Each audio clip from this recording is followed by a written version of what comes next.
Labas rytas. Good morning. We are now asking everyone to make yourselves comfortable, and we will open our conference in a minute. Konferencijos atidarimui And for the opening of the conference, I would like to give the floor Mr. Algirdas Jankauskas, who is the main organizer of this conference. And he is the head of the Labas rytas, Vilkaviškis movement. gerbėmieji ponai. Good morning, ladies and gentlemen, dear guests, dear participants of the conference. International conference, which is called Nordic and Baltic Countries Against Addiction and Good Practice on Prevention and Control of Youth Bad Habits, is declared opened. The conference is financed by the Foreign Affairs Ministry, Nordic Council of Ministers, and also Public Welfare Institute, and everyone who are participating here supported us by your participation fees, because, well, we needed funds to organize this conference. So thank you very much, and I would like to welcome you all, and I would like to wish you a fruitful day and tomorrow. And I believe that this conference is going to be a very useful one for you and for every one of us. Thank you very much. Thanks. Ačiū gerbiamam Algirdui. Algirdas, thank you very much. And in the first part of the conference, we have festivity things, and it's very good to start the conference with the congratulations. And we are very glad to have honorable guests among us. And for the first speech, I would like to give the floor to Bo Harald Dilberg, who is the head of the Nordic Council of Ministers Bureau. So the floor is yours.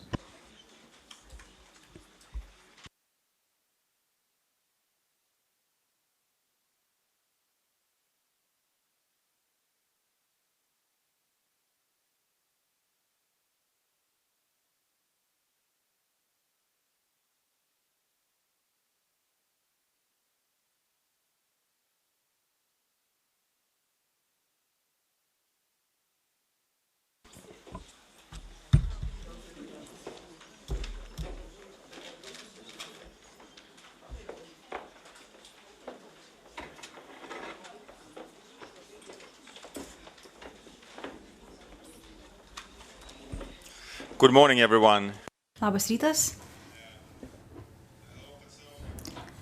Aš tikiuosi, kad visi rado kur atsisėsti.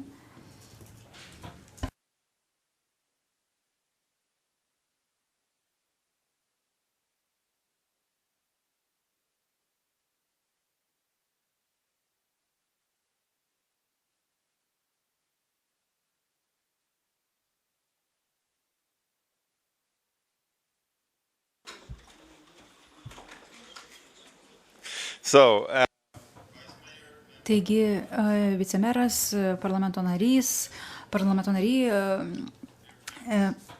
brangus svečiai, brangus dalyviai, aš labai džiaugiuosi dalyvaudama šioje konferencijoje, kuri vadinasi Šiaurės ir Baltijos šalis prieš priklausomybės. Ir kaip aš suprantu, šita konferencijos tema bus apie prevenciją ir kontrolę.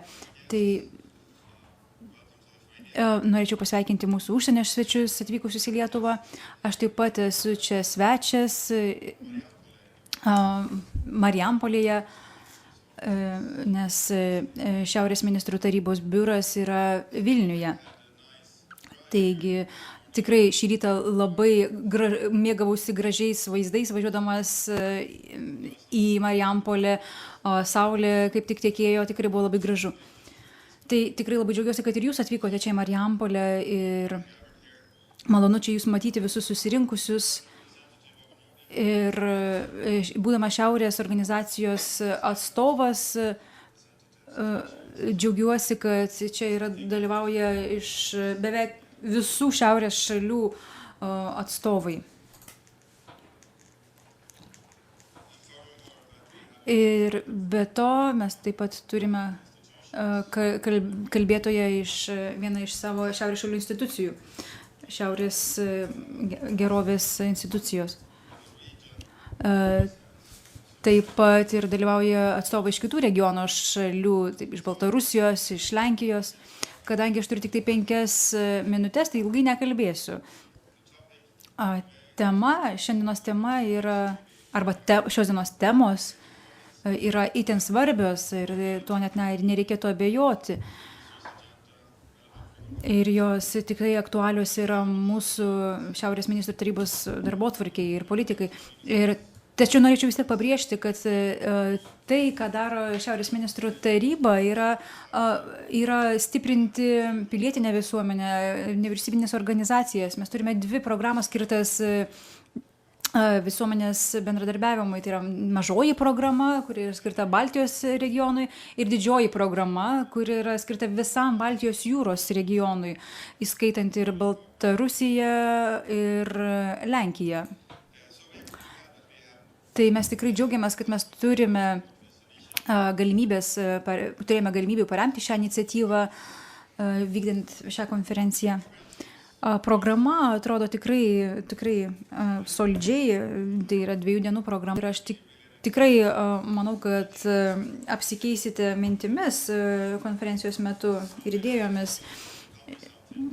Ir tikiuosi, kad pasieksite gerų rezultatų. Aš dėja turėsiu grįžti į Vilnių šiandien, tačiau tikiuosi susitikti su jumis bent jau per kavos pertraukėlę. Na ir galiausiai norėčiau padėkoti visiems partneriams, kurie, tai yra Lietuvos Respublikos užsienio reikalų ministerijai, Lietuvos pirmininkavimui ir visiems kitiems. Bet labiausiai norėčiau padėkoti šios konferencijos organizatoriams. Taigi linkiu 2 gražių, produktyvių dienų ir ačiū Jums už Jūsų dėmesį. Dėkojam Bo Harald Tilburg. Thank you, Mr. Bo Harald Tilburg, for a welcome address. And now I would like to give the floor to our constant friend and partners, the Ministry of Science and Education, and I would like to give the floor to Dr. Rolandas Zuozas. The floor is yours.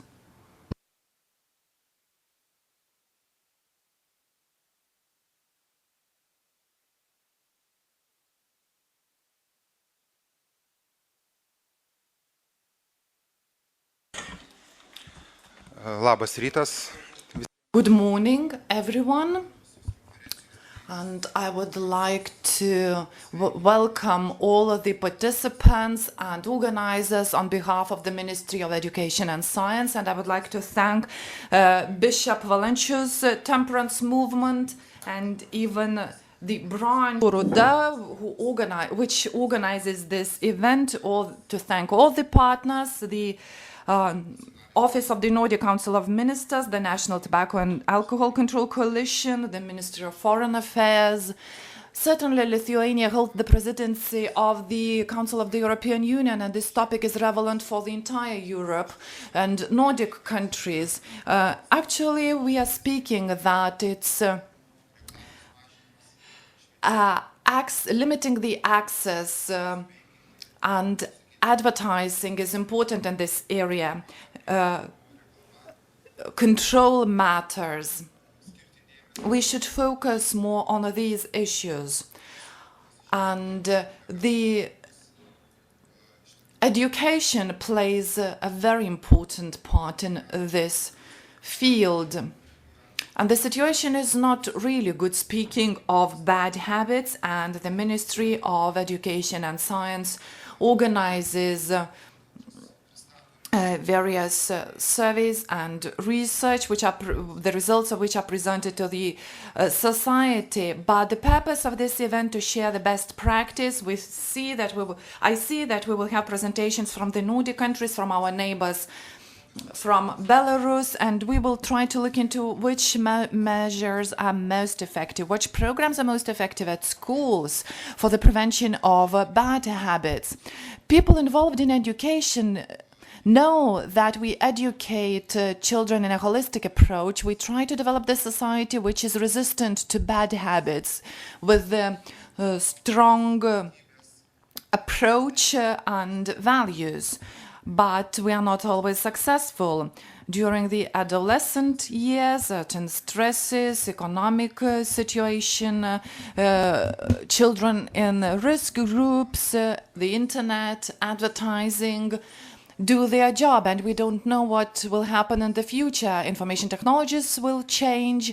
We find electronic cigarettes now. Yesterday I opened the Lithuanian media website to see a record of a certain TV channel, and I was offered to have a glass of whiskey, as it was an advertisement. Then I wanted to read an article in our daily online Lietuvos Rytas, and I also was offered to drink alcohol. And I think that the amendments of the law on alcohol control will be very important, and I think that advertising of alcohol should be forbidden in any websites, TV or radio or press. We do the same with tobacco and nothing bad happens. Certainly some people do smoke, but tobacco had the same problems. Because there were discussions maybe to advertise tobacco at night, maybe in press, but we made a decision to ban tobacco advertising, and it was the right decision, I think. It's very important for children, for adults. And a couple of words about the plans of the government. The government is planning to draft the improvement plan for funding education of children, and extracurricular activities are included. And children have to have a choice what to do after lessons. And if political decision will be made to allocate more money for non-formal education of children in relation to bad habits, and municipalities might receive additional funds for this purpose, for non-formal education of children, to expand non-formal education. It's also very important that our ministry has developed a general health program for schools.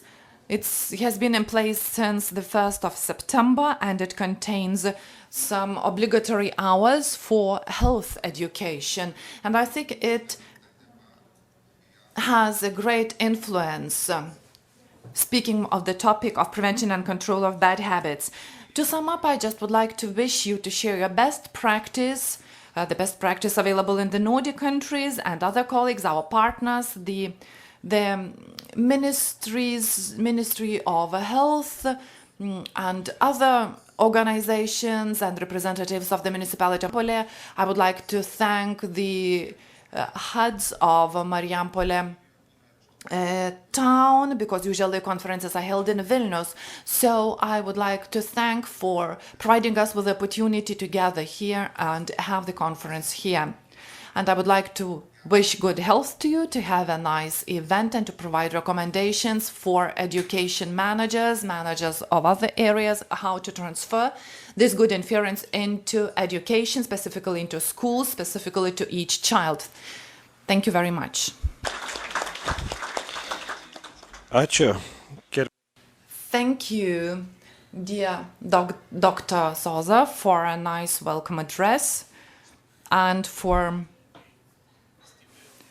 strong and supportive position from the representatives of education. We know how high your expectations are, and it's sometimes very difficult to satisfy all of them because everyone expects a lot from education. It's applicable to health specialists. So thank you very much for finding time to come here to spend this time together with us. And now I would like to give the floor to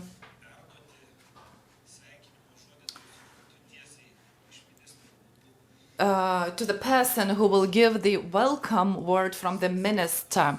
So, the representative from the Ministry of Health.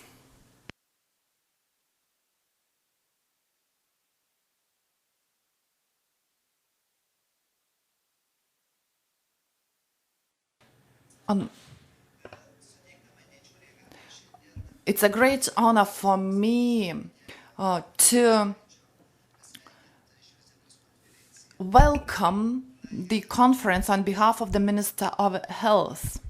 And it has been already said that this problem is very acute in Lithuania. And our generation did not have these problems, although we worked in the area. And as doctors, we are the first ones to see the results, and I'm very glad that we have such a large audience here, and this conference is attended by all organizations on which the future of our young people depends. If earlier only doctors spoke and only doctors used all the measures, they provided medical assistance, now we are convinced that it's too late already, and when we have to speak, that we had to start the conversation with young people earlier, and we shouldn't only speak, this conversation should be a little bit different. And people who work with advertising, they know how to make this bad product attractive. They find for new ways how to paint a nice picture. And it was noted that our health is very important, and prevention here plays a major role. And we are glad that such events are organized by public organizations, non-governmental organizations. So the society cares what happens to our young people.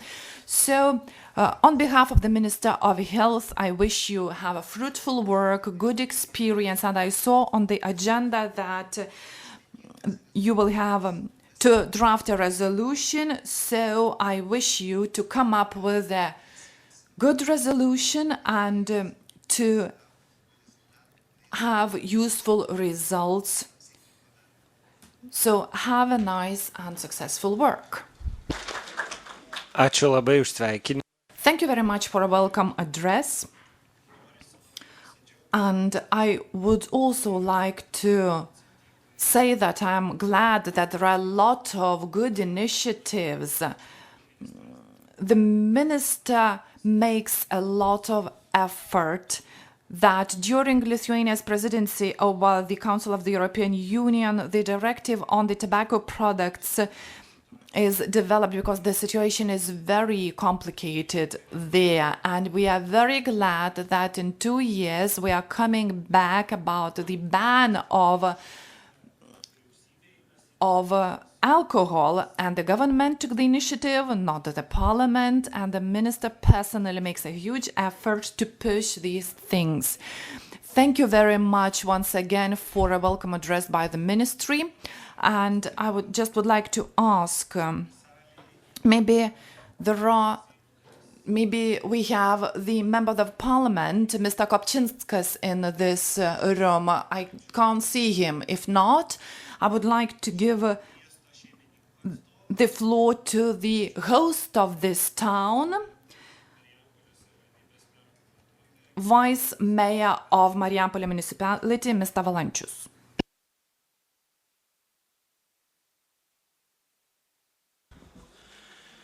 Labą rytą.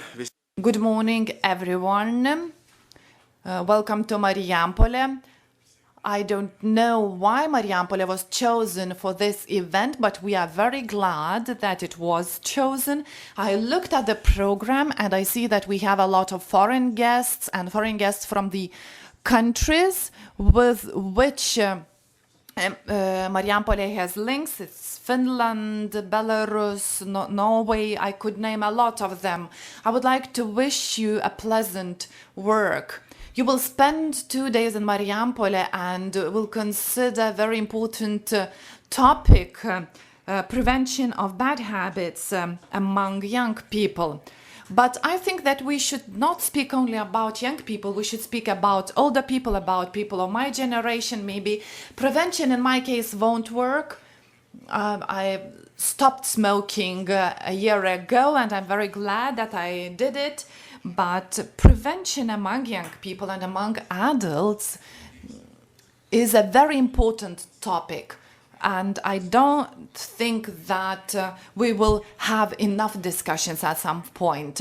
So I would like to wish to come up with a good resolution and to transfer all the good ideas out of this event. I mean, to spread the ideas, and as a host, I will help you to have a tour in the evening, the Marijampolė town, just visit certain places. My assistants will help you to do that. So I would like to wish you to have a nice time in Marijampolė. Ačiū gerbiamą mero pavaduotoją. Thank you very much, the Vice Mayor, for a very nice address, and thank you, Marijampolė, for such a nice environment that we can take advantage of. I would like to ask you, is there Loreta Šoklienė in the room? But as far as I know, she's not present. So then I would like to thank you all who gave the welcome addresses, and let's now move on to the conference presentations, and we will start now with the first plenary session, and the first presentation will be delivered by the Finnish representative, and I'm really glad, I would like to say that we are very glad that we have a very long experience of cooperation with Finland in many areas, and in organizing joint competitions for adults and for kids, and there were competitions held in cooperation with institution, the representative of which is going to give a presentation. So I would like to give the floor to Kristina Hanula, and she's going to share a Finnish experience of doing a complex prevention of smoking by young people. And so please, prašau, Kristina, žodis jums.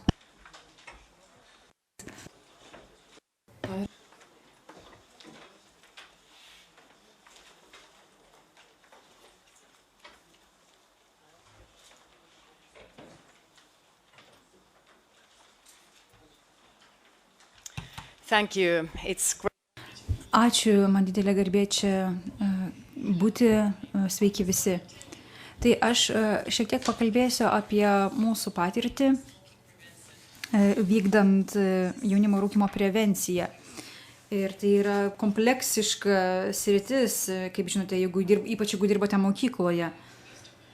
Visų pirma, aš šiek tiek pakalbėsiu apie savo organizaciją. Aš dirbu Suomijos psichoaktyvių medžiagų vartojimo prevencijos organizacijoje. Mes dirbame su jaunais žmonėmis, taip pat ir su suaugusiais ir su pensinio amžiaus žmonėmis visoje Suomijoje.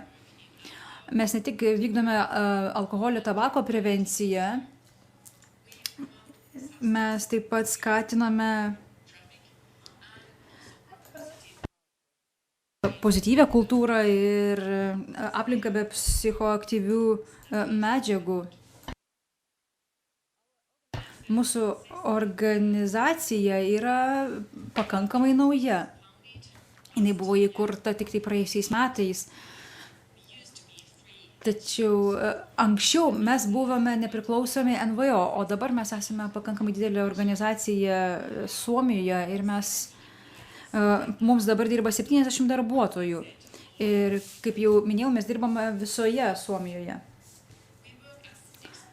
Mes dirbame kaip šios ryties ekspertai, tačiau mūsų darbas yra paremtas vertybėmis ir veiklomis, kuriomis užsiema apie 100 organizacijos narių ir savanorių, savanorių darbas, kurie dirba organizacijoje, yra taip pat mums labai svarbus. Mes koordinuojame psichoaktyvių medžiagų prevenciją Suomijoje ir šiuo klausimu dirba daugiau negu 30 organizacijų Suomijoje. Tai mes kartu dirbame su tomis organizacijomis ir mes koordinuojame šitą prevenciją.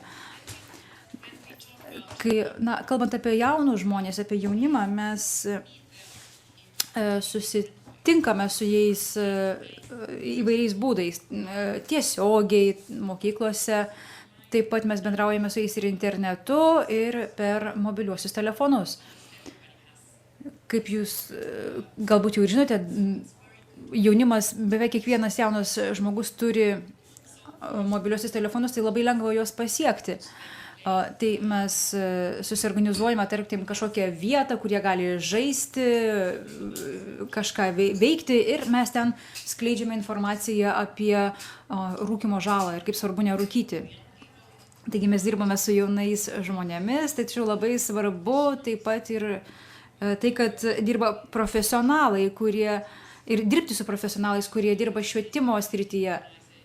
Ir žinoma, mes taip pat turime atminti ir tėvus, kad reikia dirbti ir su tėvais. Ir taip pat labai yra naudinga dirbti su tėvais. Kalbant apie rūkymą, čia norėčiau pateikti šiek tiek statistikos, visuomet gerai žinoti šiek tiek informacijos apie tai. Suomijoje žmonių rūkančių kasdien tikrai sumažėjo ir Suomija yra lyderė pasaulyje, kalbant apie tabako kontrolę visame pasaulyje nuo 76 metų, kai buvo priimtas tabako įstatymas. Ir šis įstatymas turėjo didelės įtakos tam, kad sumažėtų tabako vartojimas. Ir šio įstatymo įgyvendinimas tikrai buvo labai sėkmingas. Kaip jūs jau matote, skirtumo tarp lyčių, kalbant apie rūkymą, nėra labai didelių, tačiau yra socialinių, ekonominių skirtumų, kaip jūs galbūt matote. Jeigu žmonės neturi aukštojo išsilavinimo arba turi aukštą išsilavinimą, čia matysime skirtumų tarp rūkymo įpročių.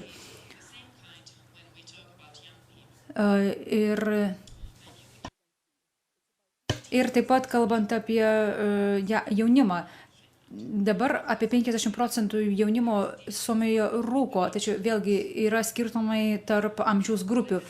Tačiau, kaip jau minėjau, yra skirtumai tarp socialinių, ekonominių sričių. Tarkim, jaunimas, kuris studijuoja profesinėse mokyklose,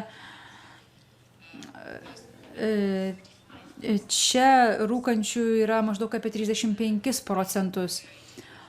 O jeigu palyginsime juos su vidurinio mokyklų mokiniais, tenais rūko tik tai 10% mokinių, tai matome čia problemą ir kažką reikia daryti su tą problemą. Taip pat yra problema su naujomis medžiagomis, snusas arba kramtomas tabakas yra didelė problema. Švedija yra mūsų kaiminė šalis ir problemos, dėja turiu pasakyti, ateina ir iš tos šalies, iš Švedijos. Ir tai yra problema, su kuria mes ir taip pat dirbame. Ir mes kasdien gauname informacijos iš mokyklų, kad kažką reikia daryti ir dėl šitos problemos, dėl kramtomo tabako. Elektroninės cigaretės Kaljanai taip pat yra didelės problemos šiais laikais Suomijoje. Matome elektroninės cigaretės. Maždaug 30% 18-mečių yra išbandę elektroninės cigaretės. Taigi, ką mesgi darome tokioje situacijoje Suomijoje? Tai mes imamės iniciatyvos, kuri vadinasi Smoke Free arba be rūkymo. Vienas iš mūsų darbuotojų pasakė, kad rūkymo prevencija turėtų suteikti jaunimui įrankių, kad jie galėtų pasiekti gerų rezultatų tvaria forma. Ir aš manau, kad tą reikėtų atsiminti. Mes turime kažką duoti jauniems žmonėms, tam, kad jie nenorėtų gerti alkoholio arba rūkyti. Tai mūsų ta iniciatyva Smoke Free yra mokyklose įgyvendinamas projektas. Jo auditorija yra pagrindinių ir vidurinių mokyklų mokiniai ir taip pat profesinių mokyklų mokiniai visoje Suomijoje. Šitas projektas yra finansuojamas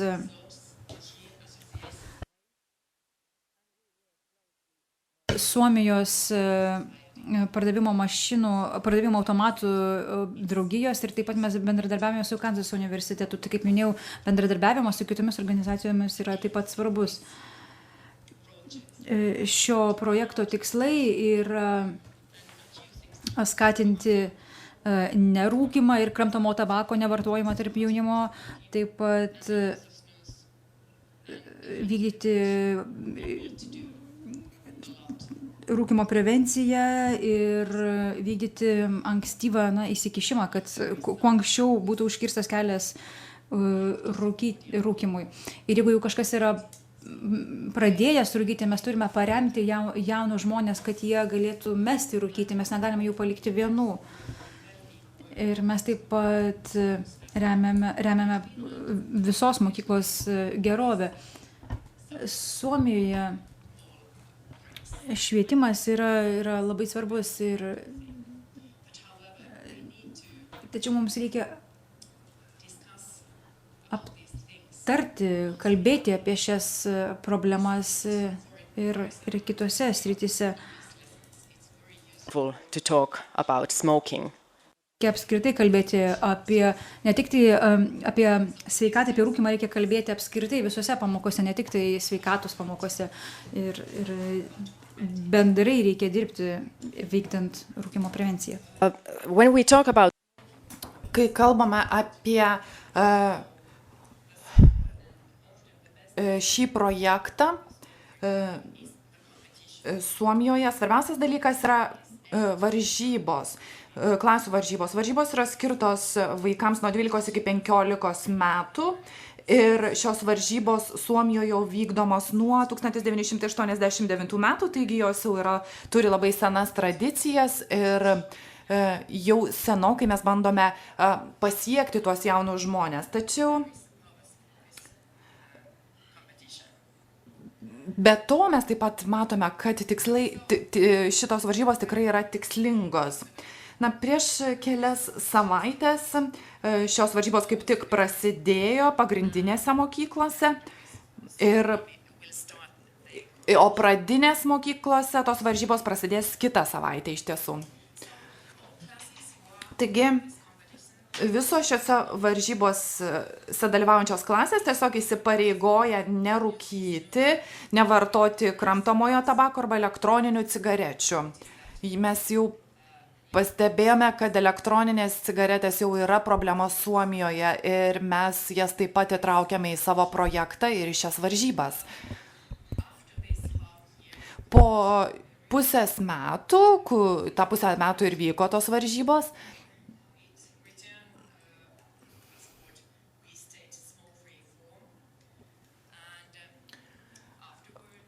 klasės tiesiog stengiasi nerūkyti ir prizai buvo tiesiog piniginiai.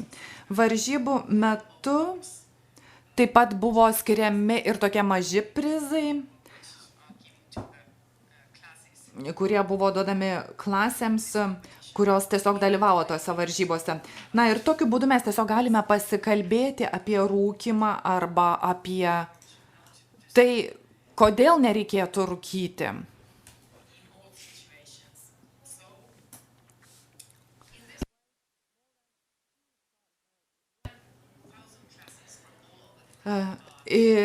Nuo 1000 iki 2000 klasių šiose varžybose dalyvavo iš Suomijos. Na ir tai sudarė apie 20 000 mokinių. Jau kaip minėjau, šios varžybos jau vyksta ilgą laiką ir tiesiog jau žiūrint atgal mes matome, kaip tie rūkymo įpročiai pasikeitė ir mes matome, kad bent jau šitas veiksmas konkretus iš tikrųjų prisidėjo prie to, kad rūkytų mažiau žmonių Suomijoje.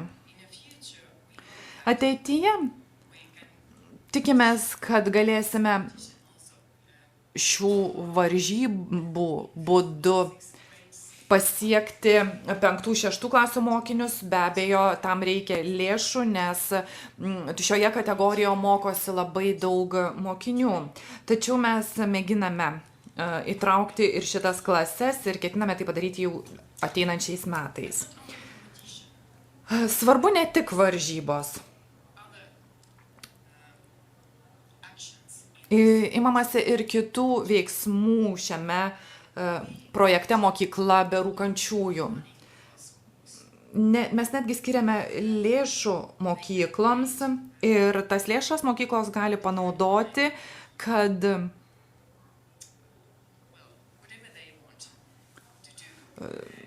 jos gali panaudoti tas lėšas kaip tik nori, bet tie veiksmai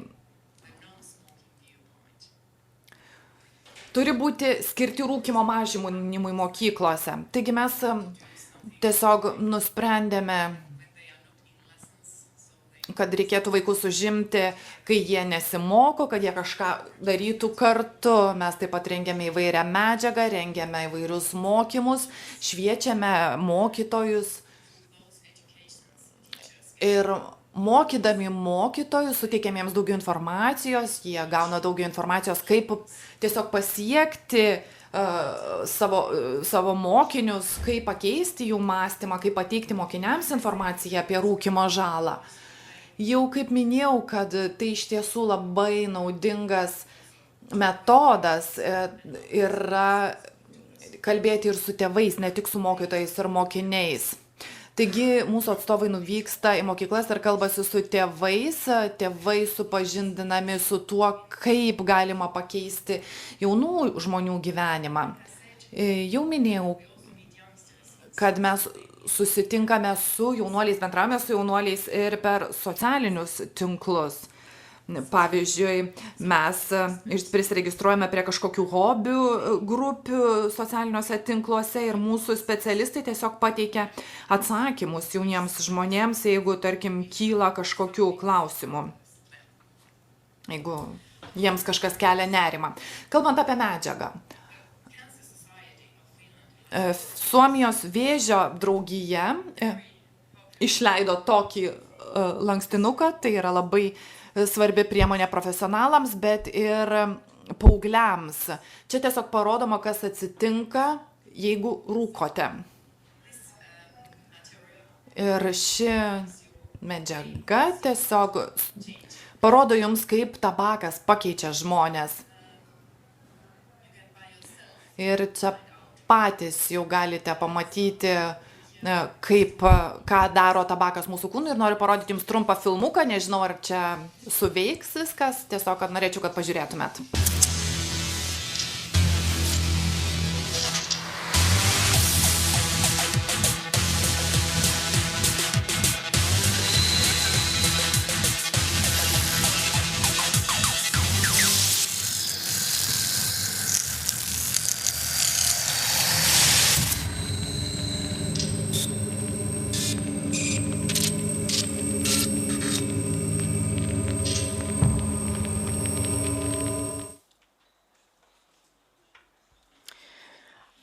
Just yesterday I heard Vakar išgirdau kad šiame tinklalapyje apsilankė 2,5 milijono lankytojų, taigi šis tinklalapis iš tiesų didžiulė sėkmė.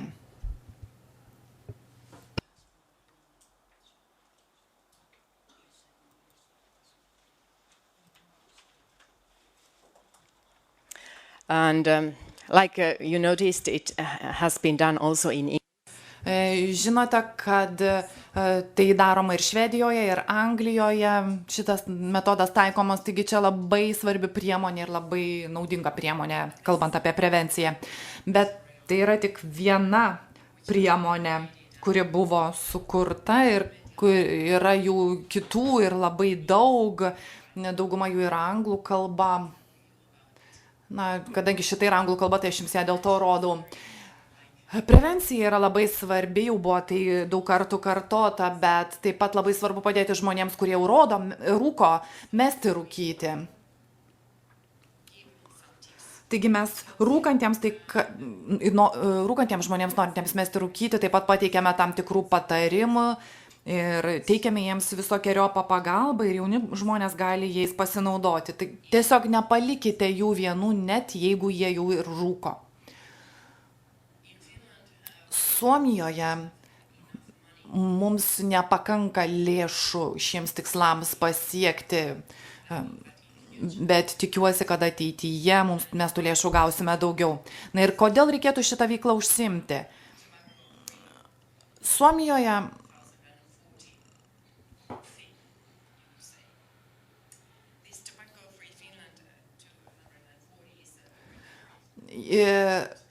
buvo 2010 metais registruotas tabako kontrolės įstatymas ir jame numatyta, kad reikėtų kontroliuoti ir suvaržyti tabako gaminių vartojimą. Ir buvo įsteigtas toks tinklas be tabako, Suomija be tabako iki 2040 metų. Na ir jos pagrindinis tikslas yra tai, kad tiesiog sumažinti tabako vartojimą ir priimti tabako nevartojimo politiką. Mes iš tiesų manome, kad mūsų tikslas tiesiog nebevartoti tabako produktų iki 2040 metų. Žinau, kad šitas tikslas tikrai labai ambicingas, bet aš tikiuosi, kad mes iš tiesų to pasieksime. Jeigu mums pavyks šio tikslo pasiekti, tai tabako suvartojimas kasmet turėtų sumažėti 10%, bet jūs kaip prisimenate tą tendenciją, kurią aš rodžiau prieš tai skaidrėje, ta tendencija iš tikrųjų yra labai teigiama. Na, ką mums reikėtų padaryti siekiant tos politikos be tabako iki 2040 metų. Viena iš priemonių vėlgi yra ta socialinė reklama ir aš tiesiog noriu parodyti dar vieną filmuką. Ir tuo ir baigsiu savo pranešimą.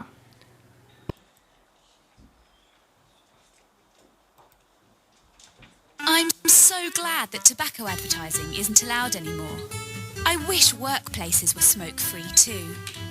That's never going to happen. A smoke-free working place? No way. It's so wonderful that workplaces are now smoke-free. I wish smoking was forbidden in restaurants as well. That's not possible. Smoking is an inseparable part of restaurants. What do you say, Eric? Restaurants are smoke-free at last. But I wish tobacco products weren't on display anywhere, not even in stores. No chance. That would cause extra expenses for shops and prolong queues at the checkout. See? Tobacco products are no longer on display, tempting young people in the shops. What if smoking in public places was forbidden too? I very much doubt that would ever be possible. Wonderful! Now there is no smoke here either. Listen, Eric, balconies and buildings should be smoke-free too. Don't you think that's too much? It's so nice that smoke from balconies is no longer a problem in flats. All of Finland should be smoke-free, don't you think? I suppose nothing's impossible, but I'll eat my hat if Finland becomes smoke-free. Now that all of Finland is smoke-free, our children and grandchildren can live in a clean environment at last. You were right about smokelessness. I guess I have to congratulate you.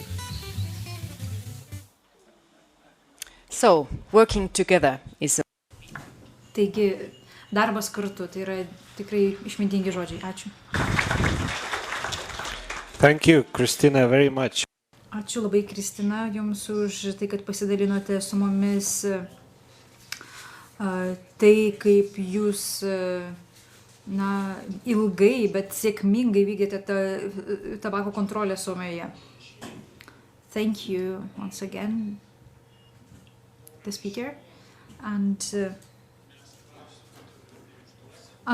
we are not going to ask questions after presentations. After this session, we have some time for questions and discussion. So if you have any questions, you'll be able to ask the questions afterwards. And now I would like to give the floor to the second speaker, Arni Einarsson, who is Reykjavik Alcohol and Drug Prevention Information Center Director, and at the same time he's also Norden Network Council member. So it's my pleasure. Arni, man didelė garbė matyti jūs čia Lietuvoje ir aš tikiuosi, kad jūs pasidalinsite patirtimi, ką jūs nuveikite Islandijoje, kurią aš matau kaip pavyzdinę šalį daugeliu Europos šalių. Tai prašomgi, žodis jums. Ačiū jums ir labas rytas. Aš džiaugiuosi čia dalyvaudamas. Aš džiaugiuosi, kad mane pakvietėte į šią konferenciją. Aš savo trumpame pranešime būsiu labai praktiškas. Aš norėsiu jums pateikti pavyzdžių, kaip mes matome prevenciją, kaip mes apibrėžime prevenciją. Kaip vieną iš socialinių įrankių. Aš trumpai kalbėsiu, tačiau aš tikiuosi, kad jūs susidarysite vaizdą, kaip mes sprendžiame šią problemą. Visų pirma, norėčiau trumpai informacijos pateikti apie savo šalį ir taip pat tada trumpai pakalbėsiu apie svarbius prevencijos klausimus, paminėsiu šiek tiek, pakalbėsiu apie mokslinius tyrimus, ką jie mums sako, ar jie yra efektyvūs prevencijos klausimų ir tada labai greitai parodysiu keletą skaidrių, keletą skaičių, kurie atskleis, kokia yra situacija, kalbant apie Islandijos jaunimo alkoholio ir narkotikų vartojimą, lyginant su kitomis šiaurės šalimis, taip pat ir Lietuva.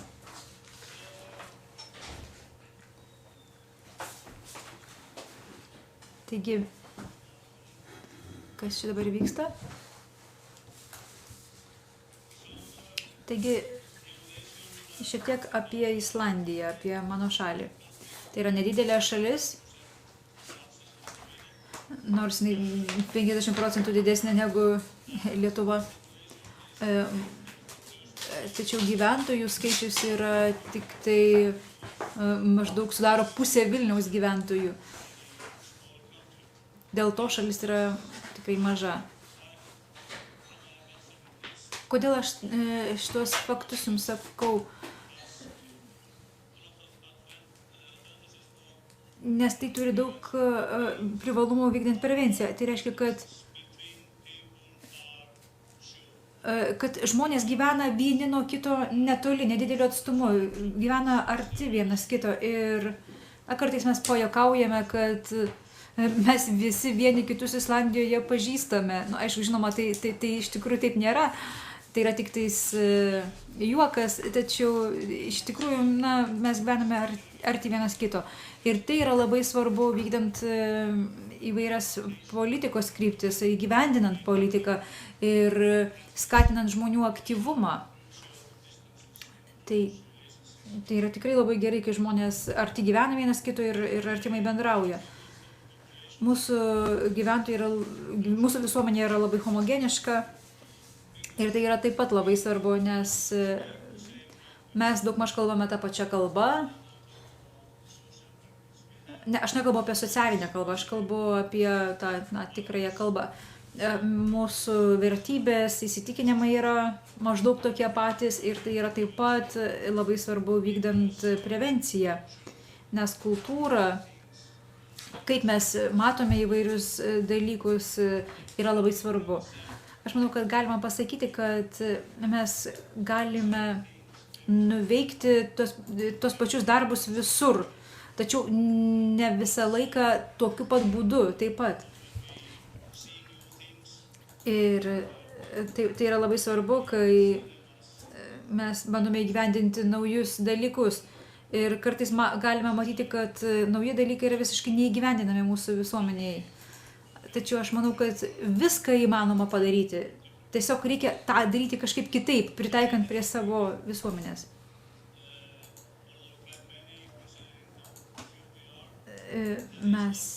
Mūsų yra nedaug ir žiniasklaida yra nelabai didelė. Tai yra ir taip pat yra svarbu. Mums tai reiškia, kad mums gana pigu naudotis žiniasklaidą, lyginant, tarkim, su jumis čia Lietuvoje. Jeigu mes galime suaktyvinti vieną žiniasklaidos rūšį, tai tada kitos irgi pradeda įsitraukti. Tai būtent mes taip ir vykdome savo darbą.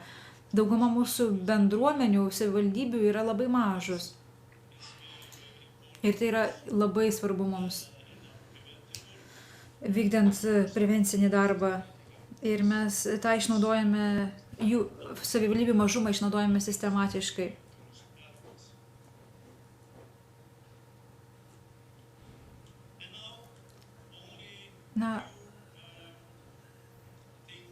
Keletas dalykų,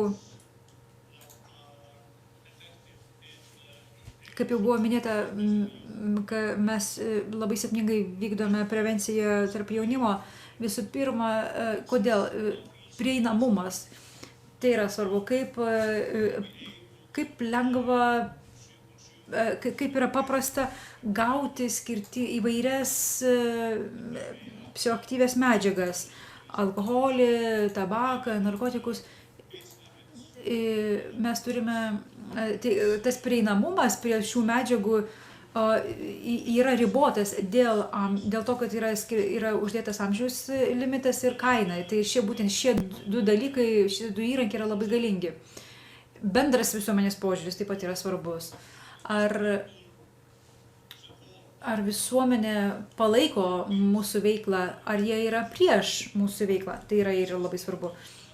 Ir tai būtent galbūt yra pats pradžios taškas visose prevencijos programuose. Mes turime patraukti žmonės į savo pusę. Mes turime išdirbti žemę prieš pasėdami grūdą. Ir tai dažnai šita problema dažnai yra ignoruojama suaugusių, nes atrodo, kad jinai nėra svarbi.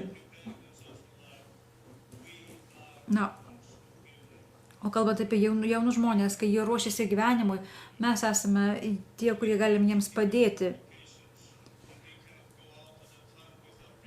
Jeigu mes geriame visomis progomis ir mes negalime tiesiog išeiti pasilinksminti neišgėrus, tai yra labai jau aiškiai žinutė ir tai gali būti labai sunku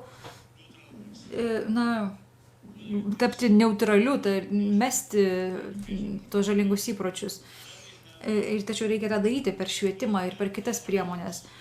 Taip pat reikia informuoti ir tėvus, skatinti jų žinomumą, informavimą.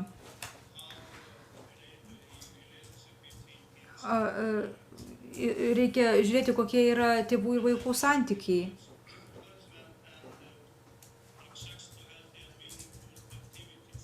Taip taip pat prieinamumas prie prasmingos veiklos. Ar mes suteikėme vaikams progą kažką veikti, kažką naudingo, prasmingo veikti, ar tiesiog mes, paliekame juos gatvėj, ar mes suteikime jiems pakankamai ten laisvalaikio, sporto veiklos ir taip toliau.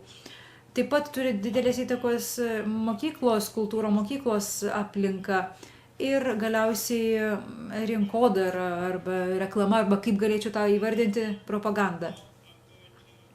Na, o dabar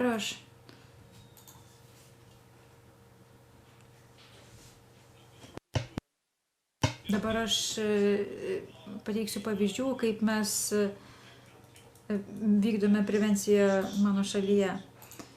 Tai, žinoma, mes nedarome to vien tik tai Islandijoje, tai daroma ir daugelį šalių, kurios dirba su prevencija. Na, o aš tiesiog norėsiu Jums parodyti, kad prevencija yra, toks išsamus, turėtų būti išsami. Negalima jos vykdyti vienaip arba tiesiog naudojant vieną metodą. Tai aš ir noriu Jums pasakyti ir parodyti.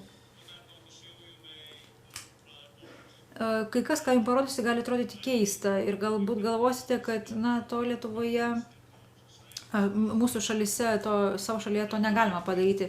Tačiau aš manau, kad Jūs galite tą daryti, tiesiog tam reikia laiko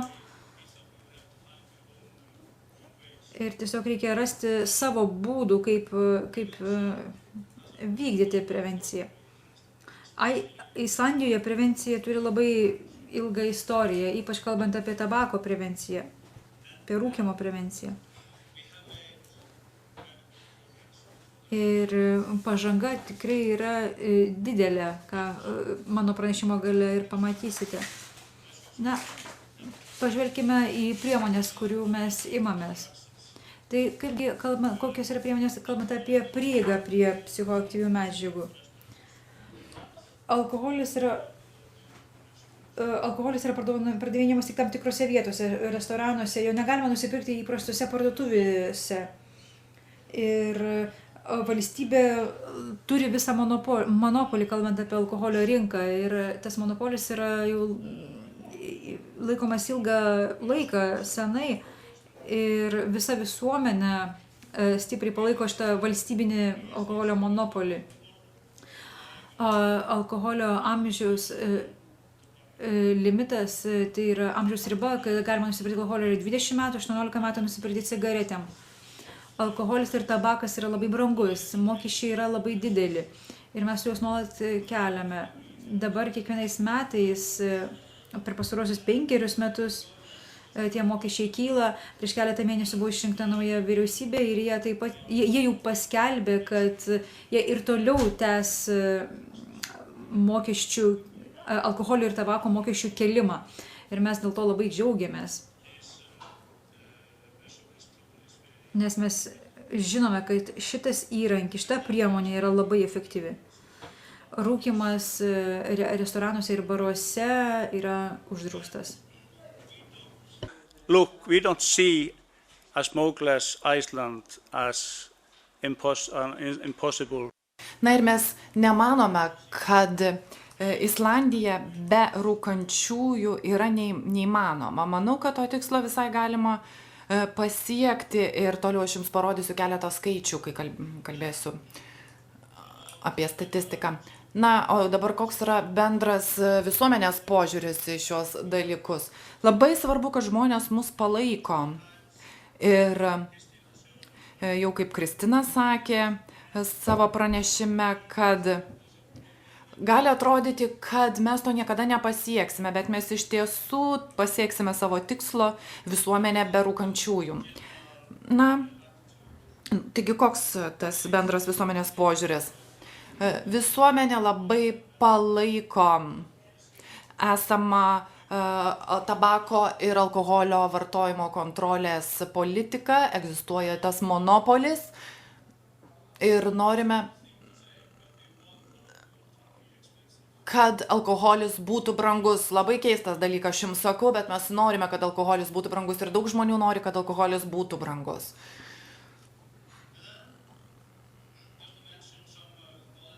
Na, o kiti dalykai, kuriuos reikėtų paminėti, tai yra apribojimai, kiek jaunuoliai gali praleisti laiko ne namuose.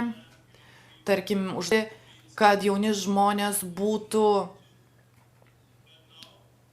gatvėse, atrodytų sunkoka, bet dabar jau šita politika yra remiama, nes manome, kad tai yra gera priemonė tiesiog pasiekti vaikus ir apsaugoti juos nuo rizikingų situacijų. Dabar tėvai labai griežtai žiūri į šiuos dalykus, jie labai griežtai žiūri ne tik į savo vaikus, pavyzdžiui, aš galiu eiti gatvę ir pamatyti, kad jaunas žmogus kažkoks yra gatvėje, o tuo metu tu iš tiesų turėtų būti namie.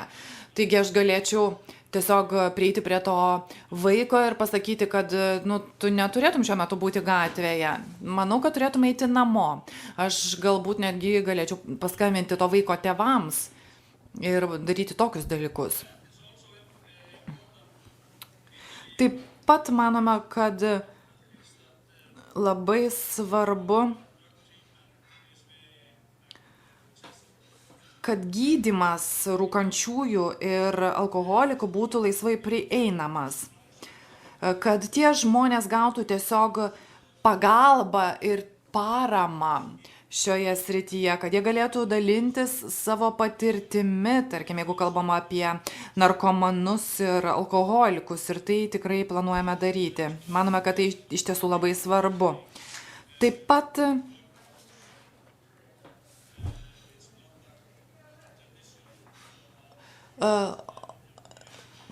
darbo metu taip pat neleidžiama gerti, pas mus nėra tokios tradicijos išeiti papietauti ir išgerti, tarkim, bokalą alaus. Ir tai jau yra mūsų kultūros dalis, anksčiau buvo priešingai, tačiau dabar jau taip nebėra. Mes taip pat taikome alkoholio apribojimus, promilių apribojimus vairuojant automobilį.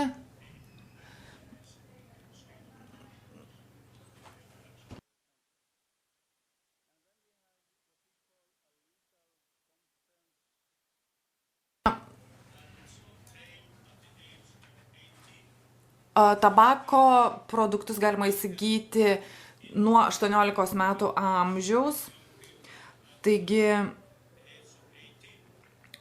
jaunesniems negu 18 metų žmonėms tabakas nėra parduodamas, taigi tas įsigijimas yra apribojamas, bet be abejo tie žmonės nėra tik apriboti, jie turi tam tikrų ir teisių. Kalbant apie jaunus žmonės, apie alkoholio ir narkotikų problemą, labai svarbu, kad mes galime įsikišti jau tada, kai jie yra dar vaikai. Ir tai yra labai naudinga daryti.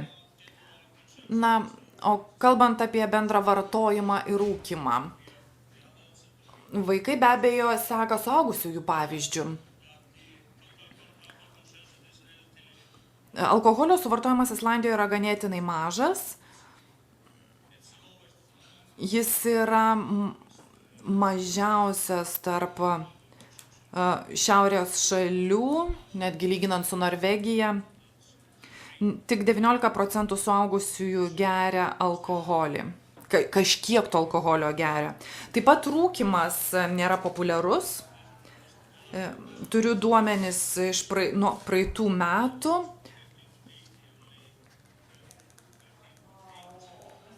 Rūko kasdien tik tai 13,8% žmonių. 91 metais tas skaičius buvo 30% ir šis procentas labai palaipsniui mažėjo daugelį metų, taigi labai džiaugiamės tokiu rezultatu. Na, o kalbant apie tėvus, visose mokyklose tiek pagrindinėse mokyklose, tiek vidurinėse mokyklose iki 20 metų amžiaus, kuriuose mokosi mokiniai, mes turime ir nevyriausybinės tėvų organizacijas ir taip pat Jose veikia ir tėvų tarybos, visos mokyklos turi tėvų tarybas. Jos yra formalesnės, jos užsiima stebėseną, labiau reguliuoja mokyklų politiką ir panašius dalykus.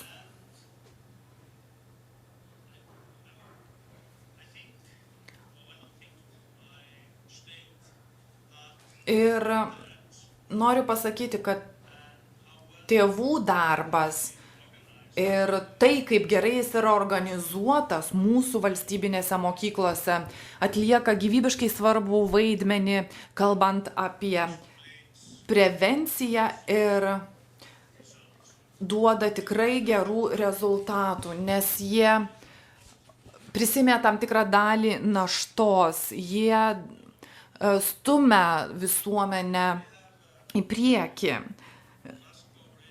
Na, taip pat įvairus bendradarbiavimas, tėvų bendradarbiavimas su vaikais besimokančiais toje pačioje klasėje yra labai svarbus. Tai yra labai keistas dalykas, nežinau, ar tokia praktika yra įdiegta kitose mokyklose, tai pavadinta tėvų pasivaikščiojimu. Ir tarkim, penktadienio vakare tam tikros klasės tėvai susitinka, arba tarkim šeštadienį ir jie kartu pasivaikščiojo tam rajone kažkokiame. Ir jie palaiko ryšius su vietos policija, su vietos valdžios institucijomis, su savivaldybėmis. Ir jeigu kas nors, tarkim, vyksta, jie mato, kad kažkas vyksta negero, jie gali tiesiog apie tai pranešti arba gali surasti vaikų, kurie kelia problemų, tėvų pavardės telefonų knygoje ir paskambinti tėvams, kodėl tie vaikai yra lauke ir jie gali tiesiog ateiti prie tam tikro namo, pasibelsti į duris ir paklausti, kas gyvena šitame name, arba paskambinti ir paklausti, kas vyksta. Ar tai yra leidžiama daryti, ar tėvai leido vaikams užsimti tam tikrą veiklą ir panašiai. Ir vaikai žino, kad tokia kontrolė yra vykdoma. Be abejo, vaikai nenori, kad tėvų grupė juos tiesiog pagautų, apsirengę, pavyzdžiui, geltonais kažkokiais ryškiais rūbais. Taigi, taip pat kalbama ir apie tuos, kurie pardavinėja narkotikus jaunuoliams, jiems taip pat yra labai neparanku, kad juos pamatytų tie tėvai gatvėse, nes jie gali paskambinti policijai iš karto. Arba netgi užsirašyti į automobilių valstybinius numerius, arba galbūt juos nufotografuoti. Taigi tiems narkotikų prekeiviams tai taip pat neparanku. Galbūt tie tėvai elgiasi šiek tiek kaip policininkai, bet iš tiesų tai yra dar vienas iš šaltinių, kuris mums pasako, kas vyksta gatvėse.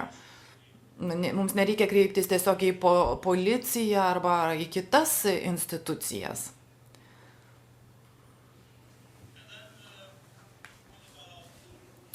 Na, dar vienas dalykas tai yra sveikatinimo veikla arba sporto veikla. Jeigu pažvelgtume į vaikus besimokančius pagrindinėje mokykloje, 80 vaikų šiose mokyklose dalyvauja įvairioje užklasinėje veikloje, tokioje arba užsima tam tikrų sportų. Savivaldybės siūlo laisvalaikio veiklos stipendijas ir vaikai nuo 6 iki 16 metų amžiaus gali nuvykti į savivaldybę ir paprašyti šios stipendijos. Ta stipendiją galima panaudoti, tarkim, apmokėti abonentui į sporto klubą arba menų mokyklą, nesvarbu, kokia veikla nori užsiimti. Ir ta suma gali būti gana didelė, jeigu gerai apskaičiavau, didžiausia stipendijos suma gali siekti 200 eurų kiekvienam vaikui kasmet. Taigi, mes tai darome tam, kad norime apsaugoti vaikus nuo tų rizikų ir grėsmių visuomenėje ir suteikti jiems kitą galimybę.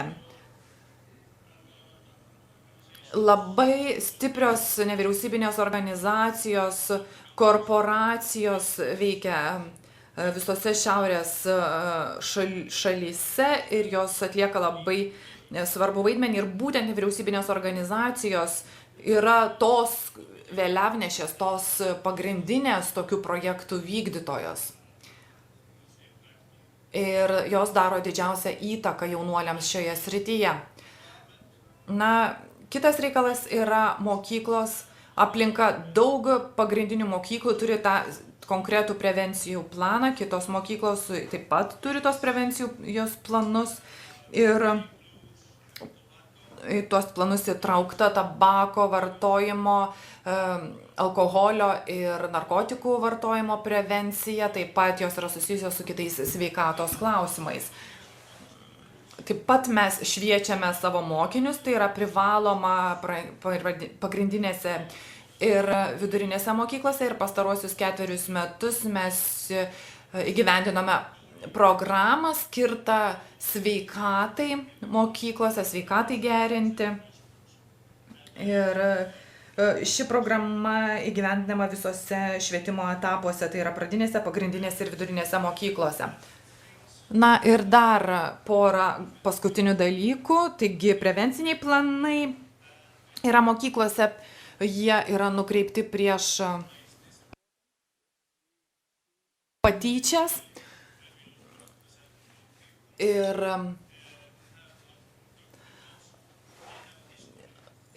taip pat registruojami tie mokiniai, kurie turi problemų su narkotikais arba alkoholiu ir mūsų praktika rodo, kad tie mokiniai paprastai iš jų buvo tyčiojamasi, dėl to jie pradėjo rūkyti arba vartoti alkoholį. Na ir kągi mes mėginame padaryti mokyklose. Mes mėginame su jais mokyklose susitikti ir jau mokyklose padėti spręsti tą problemą arba bent jau patenkinti jų poreikius. Rinkodara, reklama. Alkoholio ir tabako reklama yra visiškai uždrausta Islandijoje, bet mums netrodo, kad tai veikia 100% arba tinkamai. Mes jau kreipėmės į parlamentą, kad ta kontrolė reklamos būtų griežtesnė, bet 10 metų dar nepavyko pasiekti. Bet reklama uždrausta, nors tas draudimas neveikia visų 100%. Taip pat mes turime labai aktyves tėvų organizacijas, nukreiptas prieš alkoholio rinkodarą ir reklamą, tai yra jų pagrindinis tikslas. Šios organizacijos praneša apie kiekvieną įstatymų pažeidimo atvejį tam tikroms susijusioms institucijoms. Na, čia paskutinė skaidrė, kurią ketinu jums parodyti. Ji atspindi mūsų požiūrį į prevenciją. Na ir labai greitai tiesiog pateiksiu keletą pavyzdžių. Aš tik pateiksiu tendencijas ir neketinu skaityti viso teksto. Kai kas iš jūsų galbūt jau žinote Europos alkoholio ir narkotikų prevencijos projektą, jisai vadinamas ESPAD ir jis įgyvendinimas daugelį Europos valstybių. Ir ši priemonė iš tikrųjų labai puiki, ji padeda stebėti pokyčius, kas vyksta kiekvienoje valstybėje ir palyginti atskiras valstybės. Ir tai yra labai svarbu, nes tas tyrimas atliekamas taikant standartizuotą metodiką. Na ir pateiksiu keletą tiesiog iliustracijų. Noriu, kad atkreiptume dėmesį į 2 dalykus. Vienas iš jų, kad pamatytumėte, kokia yra tendencija visose šiaurės šalyse. Šį traukiau ir Lietuvą. Ir taip pat norėčiau, kad atkreiptumėte dėmesį būtent į Islandiją, kokie įvyko ten pokyčiai. Na ir pradėsime nuo cigarečių vartojimo. Čia kalbam apie vartojimą nuo 15-16 metų amžiaus. Na ir cigarečių rūkymas šiose valstybėse mažėjo. Bet jeigu pažiūrėtume Islandiją, kuri yra viduryje, jūs matote tiesiog tą stabilų mažėjimą, labai gražus, stabilus mažėjimas.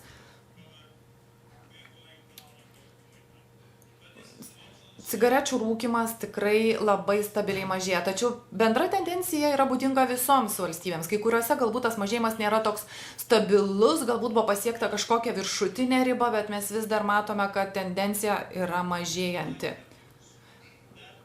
Na, kitas rodiklis.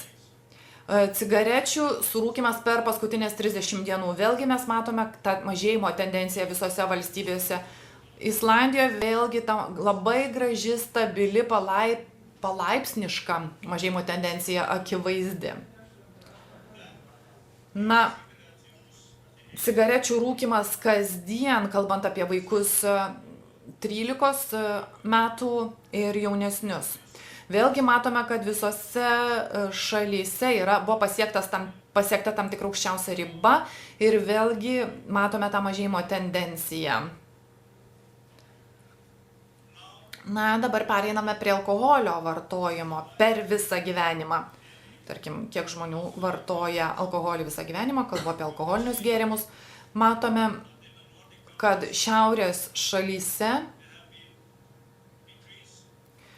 alkoholio vartojimas taip pat mažėja, bet Lietuvoje situacija kitokia.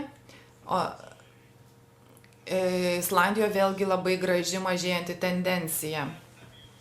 Čia kalbu apie alkoholio vartojimą visą gyvenimą. Na, o kokia situacija, kalbant apie alkoholio vartojimą per 12 paskutinių mėnesių? Tendencija yra labai panaši, pokyčiai yra labai panašus.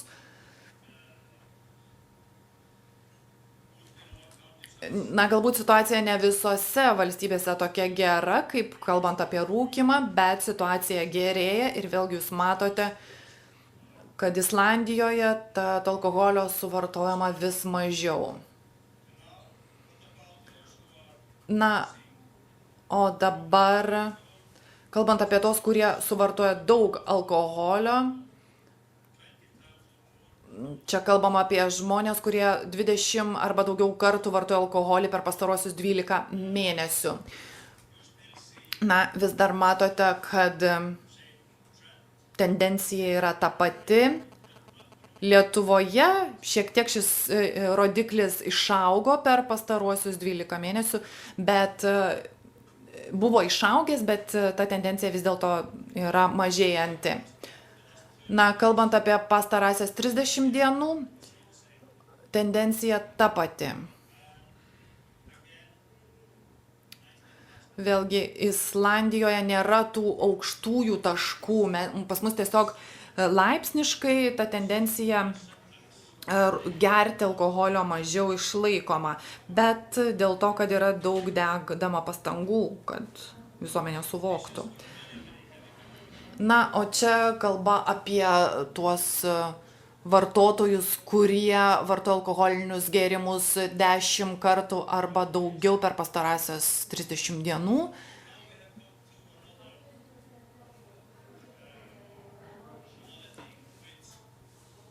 Čia jau kalbama apie kitus dalykus. Aš labai daug skaitau apie alkoholio vartojimą. Visose valstybėse mums pavyko pasiekti, ypač kalbant apie Islandiją, tuos geruosius vaikus, na, tie vaikai, kurie yra iš gerų šeimų, kurie turi daug galimybių savo gyvenime, bet mums dar nepavyko pasiekti vaikų iš kitokių šeimų, ta prasme, galbūt netokių gerų šeimų. kad galėtume pakeisti jų elgesį.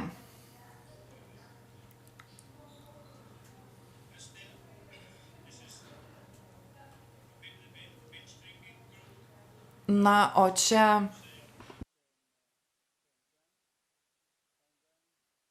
kalba eina apie gausų vartojimą. Na ir viena iš grafų yra skirta jaunuoliams, kurie išvis nevartoja nei alkoholio, nei tabako ir panašiai. Na ir mūsų visuomenėje tokių asmenų sudaro 50%.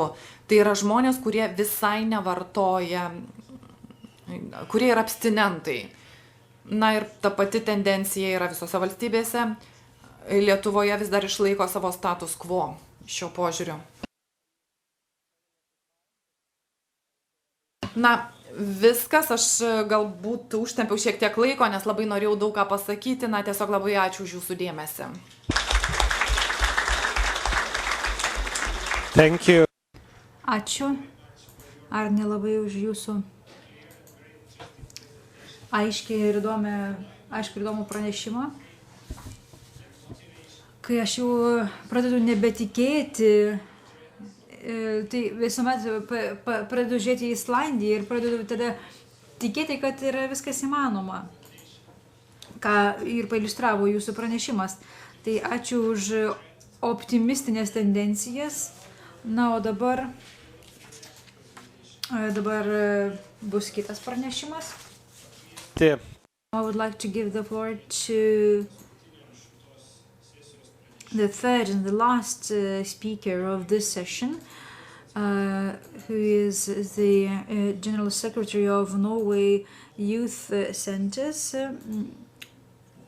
Paul Eisdal Solberg, who is going to deliver a presentation about the experience of Norway Youth Centers in doing the prevention of substance abuse.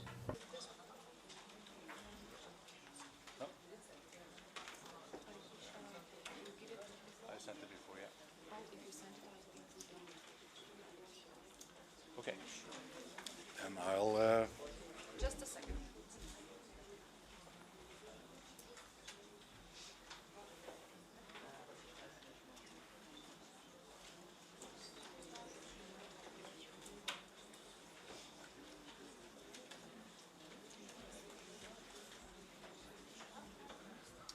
Okay, thank you. My name is... Sveiki, aš esu Paul Eisdal Solbergas ir aš atstovauju Norvegijos jaunimo centrų asociacijai ir taip pat esu PUIVE organizacijos atstovas.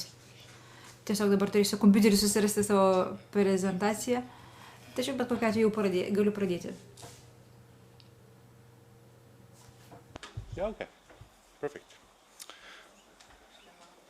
I was actually going to talk about what we do in the youth centers. Aš kalbėsiu apie tai, ką mes veikiame jaunimo centruose Norvegijoje, taip pat ir šiek tiek pakomentuosiu, ką prieš tai pasakė kalbėtojai. Yra du svarbus dalykai. Vienas dalykas yra tas, kad tai yra tikrai sunkus požiūris, kietas požiūris, o mes dirbame su minkštaisiais įgūdžiais, mes dirbame su jaunų žmonių tobulėjimu ir mes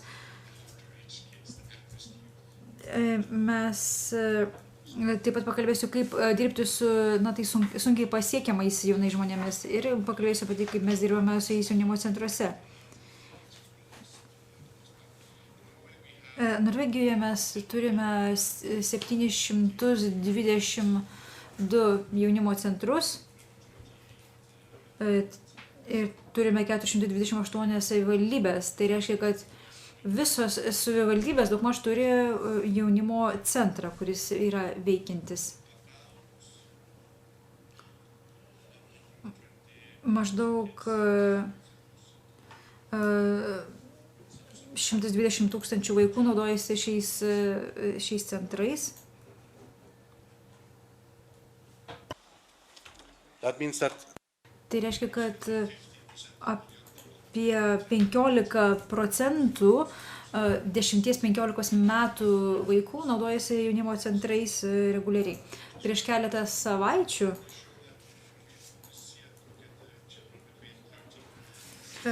gavome duomenis, kad 13-16 metų vaikai, šitų tokio amžiaus vaikų 40% naudojasi reguliariai, tai reiškia bent jau vieną kartą per mėnesį.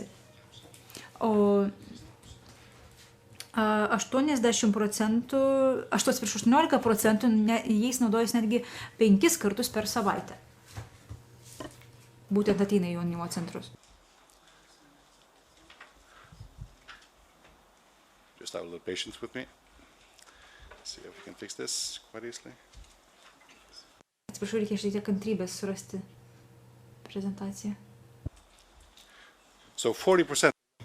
Taigi 40% jaunimo reguliariai naudojasi jaunimo centrais. Tai yra galimybė mums dirbti su jaunais žmonėmis jaunimo centrus, per jaunimo centrus. Dauguma, didžioji dauguma vaikų tai yra berniukai. Mergaitės sudaro mažesnėje dalį.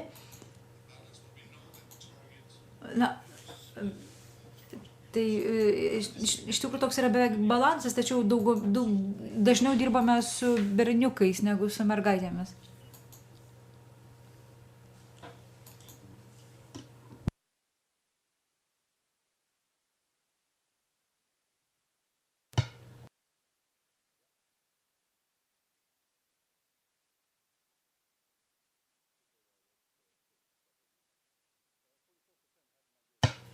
Taigi 44% maždaug turi tik tais, dauguma ateina berniukui, 49% maždaug sako, kad ateina vienodai ir tik tai keli procentai sako, kad dauguma ateina mergaičių.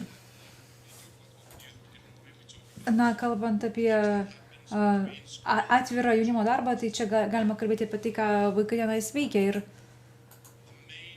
pagrindinės iš esmės jaunimas užsiema sportu arba NVO.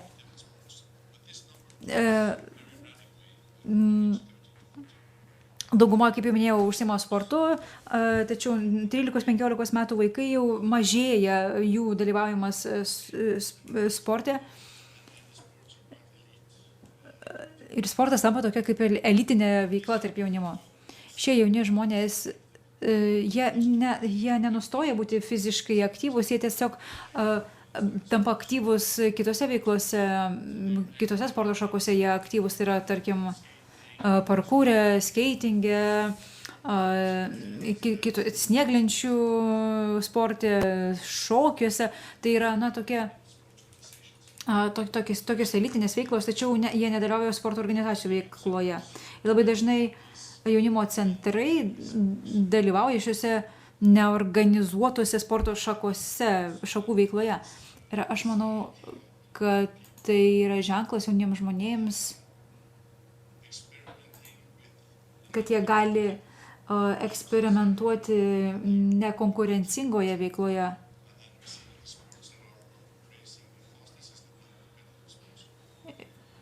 Youth centers and Jaunimo centrai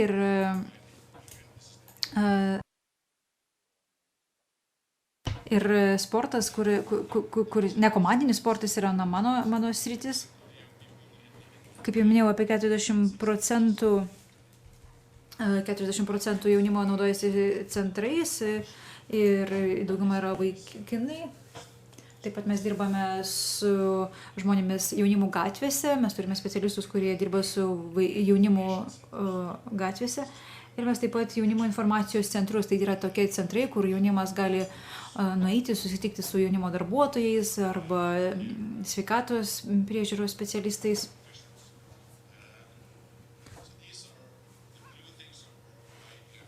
Tai ta mėlyna sritis yra mano sritis, už kurią aš esu atsakingas. Ir kaip tai susijęs su prevencijos darbu. Visų pirma yra tradicija. Pirmasis Centras buvo atidarytas 53 metais, tai šiais metais švenčiame 60-metį jaunimo centrų. Tradiciškai mes stovime ant dviejų kojų. Iš vienos pusės mes visame dirbame su socialinio darbu, iš kitos pusės mes dirbame su kultūra, kultūrinis darbas. Taip pat, galima sakyti, iš vienos pusės mes vykdome prevenciją, iš kitos pusės skatiname kažką, kuriame. Ir taip pat mes dirbame su neformaliuoju ir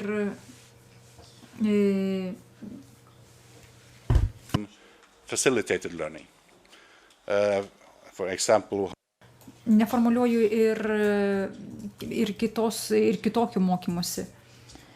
Ir tarkim, pirmas dalykas, kai aš mokiausi groti gitarą, tai aš tiesiog žiūrėjau, kaip kitas žmogus šalia manęs sėdintis groja gitarą ir aš tiesiog žiūrėjau, kaip jisai groja ir tada tiesiog paprašiau jo, galbūt galite man parodyti, kaip groti gitarą, galbūt galėtume susitikti kiekvieną trečiadienį ir kad jūs mane pamokytumėte.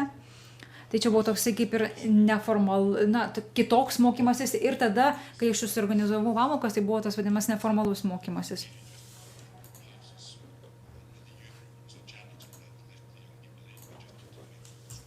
Ir anais laikais, kai pradėjo jaunimo centro veiklai, tai specialistai tiesiog norėdavo ištraukti žmonės iš gatvių, o dabar jau jaunimo centrų darbuotojų veikla daug platesnė. Not a very clear profile of the youth centers. I don't think there's a clear profile of any. Ir jaunimo centrai yra kažkas tarp savišvietos mokymosi ir neformalaus mokymosi.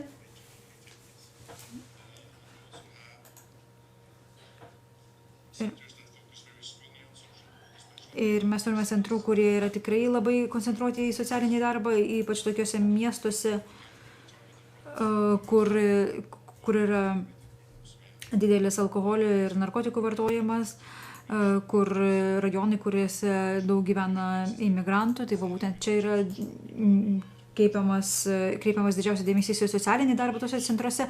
Yra ir tokių regionų, kur jaunimo centrai daugiausia apima ne socialinį darbą, bet kultūrinį darbą. So I already talked a little bit about who you. Tai šiek tiek pakalbėjau, kas yra jaunimo centrai, kas juos ateina, pagrindinis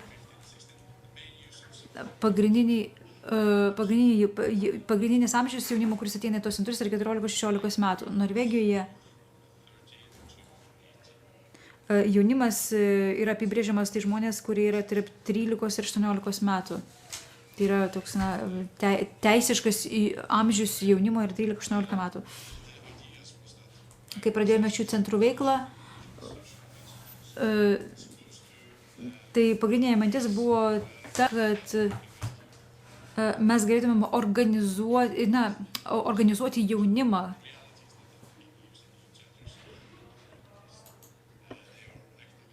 Ir jaunimas, kuris ateina iš tos centrus, jie organizuoti ir aktyvus ir užsiema įvairia veikla, tiek sportų, tiek įvairia visuomeninė veikla.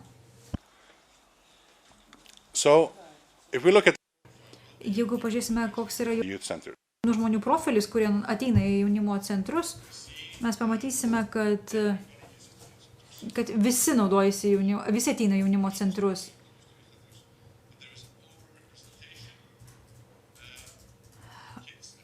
Tačiau ypač daug ateina, netgi gal ir per daug ateina jaunų žmonių, kurie yra iš vadinamosios rizikos grupės. Kas yra tie rizikingos grupės jaunimas? Tai yra įvairūs socialiniai indikatoriai, kurie pasako, kad yra rizikinga grupė.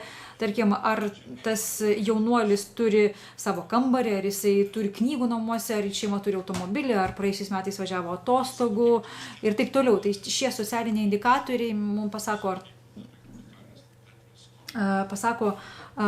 ir leidžia mums apibrėžti kai kuriuos jaunus žmonės kaip rizikos grupės jaunimą. Taip pat jau, kaip minėjau, jaunimo centrus lanko daugiau berniukai negu mergaitės ir šiek tiek daugiau imigrantų vaikai, imigrantų berniukai. Mes vykdėme studijas, kurių tikslas buvo pažiūrėti, koks yra šių jaunimo centrų efektas. Pavyzdžiui, vienas tyrimas buvo apėmė 3 metus, buvo vykdyta 6-9 metais. Ir mes pamatėme, kad jaunimo centrai gali ne tik padėti vykdyti alkoholio vartojimo prevenciją, kuri yra viena iš didžiųjų Norvegijos problemų, narkotikai yra šiek tiek mažesnė problema.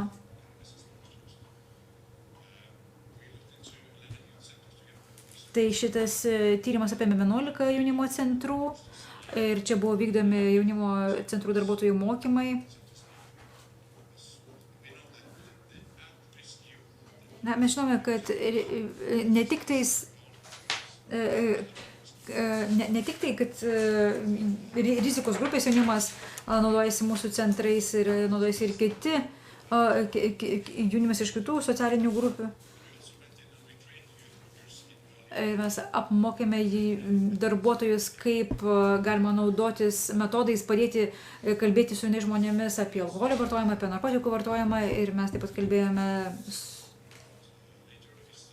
apie ką aš ir vėliau pakalbėsiu, tai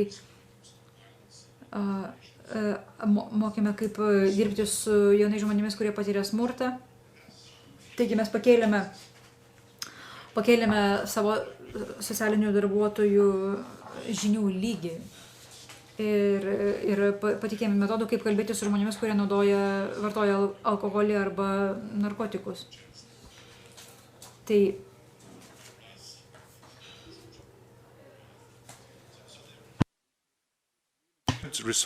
Visada, kai vienoje patalpoje yra daug jaunuolių, pakyla rizika, kad tas alkoholis bus labiau vartojamas. Mes taip pat pastebėjome, kad labai svarbus buvo ryšys tarp tų jaunuolių ir darbuotojų dirbačių su jaunuoliais. Tie vaikai, kurie lankosi jaunimo centruose daugiau kaip 3 kartus ir jų, kai paklausama, su kuo jie pirmiausiai kalba, kai turi problemų, tai pirmiausia yra draugai, o jeigu jie paminė tėvus, tai ir būna mama, tėvas arba jau darbuotojas, to centro darbuotojas. Tai aš manyčiau, kad būtent tie žmonės yra labai svarbus jų gyvenime, taip pat kalbant ir apie mokytojus, jie atlieka svarbu vaidmenį. Ir jie vartoja labai atvirus metodus, labai neformalius metodus ir manau, kad metodika darbe su jaunais žmonėmis turi būti tokia patraukli ir pagrįsta tarpusavio santykiais ir manau, kad tai sukuria didžiulės galimybės prevenciniam darbui. Jeigu jūs užmeskate santykius su jaunuoliais, jūs galite ateityje daryti poveikį. Taip pat matome, kad vaikai, kurie nustoja mokytis mokyklose, palaiko ryšius su jaunimo centrais. Jie palaiko ryšius neilgą laiką, 3-4 mėnesius, bet mesti iš mokyklos jie vis dar lankosi jaunimo centruose. Taigi tie jaunimo centrai padeda jų neizoliuoti iš visuomenės ir tie 3 ar 4 mėnesiai yra tiesiog galimybė tiesiog sulaikyti tuos vaikus, tiesiog nepasitraukti iš visuomenės. Kartu su Anglijos tyrėjais mes atlikome meta tyrimus ir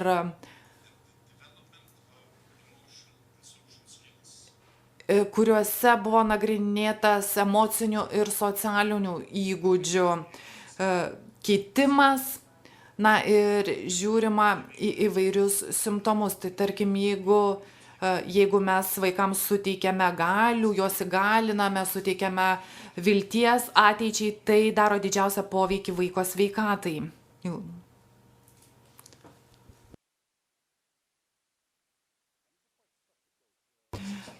Ir laikomasi tokio negriežto požiūrio, tai yra ne kažkoks teisinis požiūris. Ir kaip Islandijoje, taip pat čia galėjo labai griežti įstatymai, kalbant apie tabaką ir alkoholį. Bet kažkokios nacionalinės strategijos ar politikos pas mus nėra, kalbant apie jaunimo centrus. Mes turime daug įvairių teisinių priemonių, kurios reguliuoja tarkim, vaikų teisės, tai yra vaikų teisų konvencija, taip pat yra plėtojami miestų planai ir gyvendinami tam tikri jaunuoliams skirti projektai. Pagal vaikų teisų konvencijos 12 straipsnį daug dėmesio skiriama įtraukimui ir dalyvavimui. Taigi labai mažai tokių vertikalių struktūrų. Daug savivaldybių tiesiog parengia savo projektus, tai tiesiog laikomasi to principo iš apačios į viršų.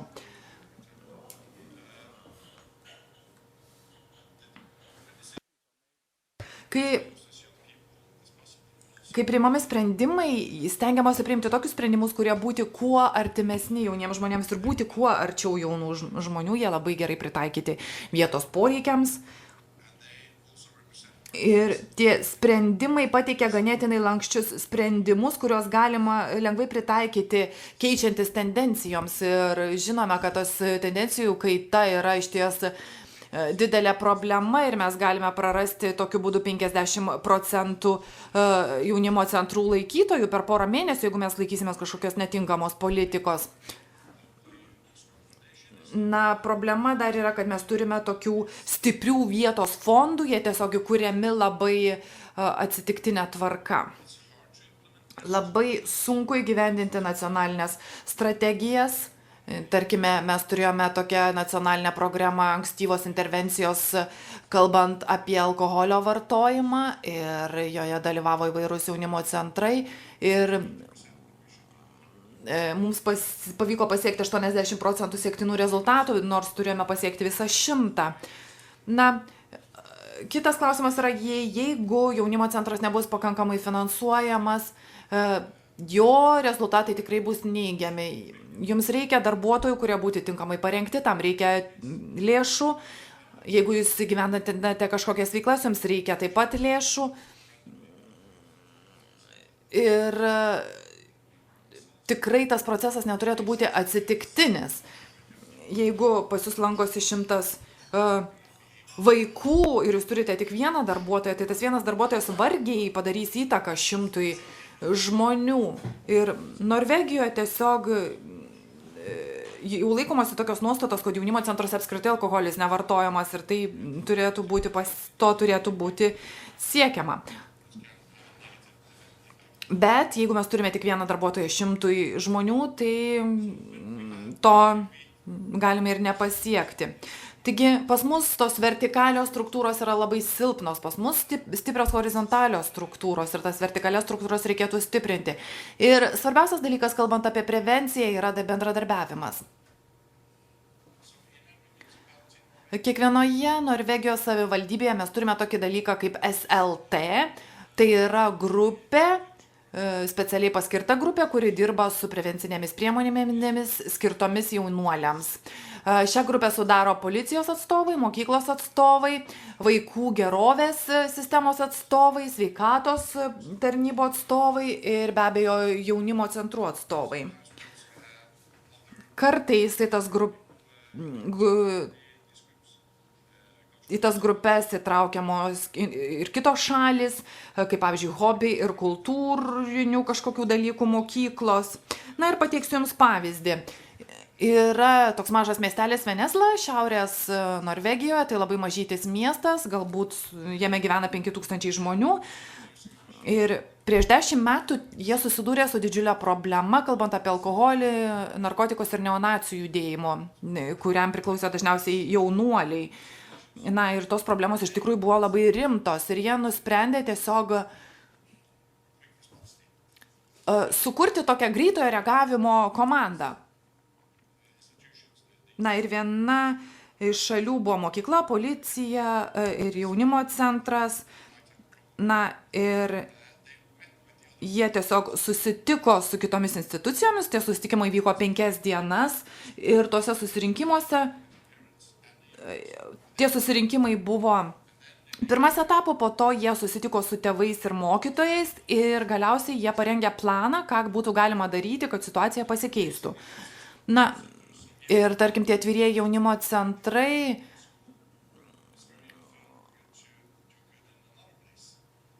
gali patvirtinti, kad jeigu mokiniui sekasi prastai mokykloje, tam mokiniui sekasi kažkoje kitoje srityje.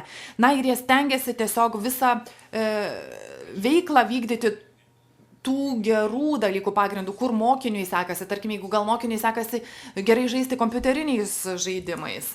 Ir stengiamasi išnaudoti kompiuterinius žaidimus šiam tikslui. Mokykla, ypač čia svarbi, jinai teikia labai didelį dėmesį.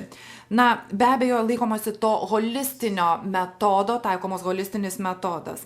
Na, ką aš noriu čia pasakyti, kad vietos lygių, prevencija vietos lygių yra labai svarbi.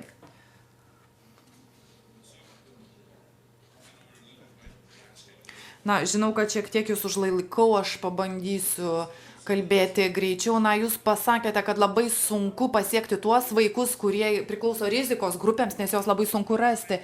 Na, Norvegijoje vaikai, kurie gyvena su tėvais, kurie yra arba psichiškai nesveikiai, arba vartoja alkoholį, arba yra žiaurūs, užsiima smurtu, ir tokios šeimos sudaro 10-12%, tai reiškia 1 iš 12 vaikų gyvena tokioje šeimoje. Vaikai, kurie auga tokiose šeimose,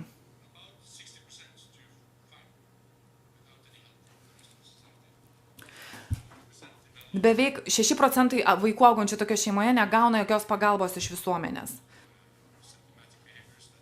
80% procentų vaikų iš tokių šeimų reikėtų tam tikrų priemonių, reikėtų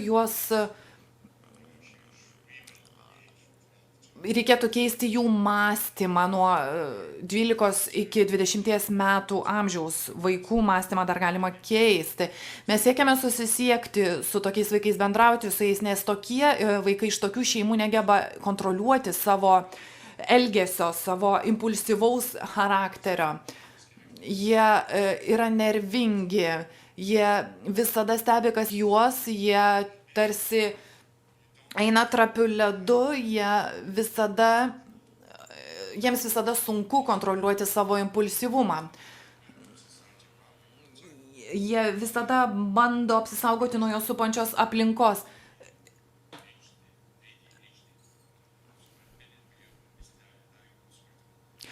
Ir labai daug jaunų žmonių iš tokių rizikos šeimų turi tokius simptomus.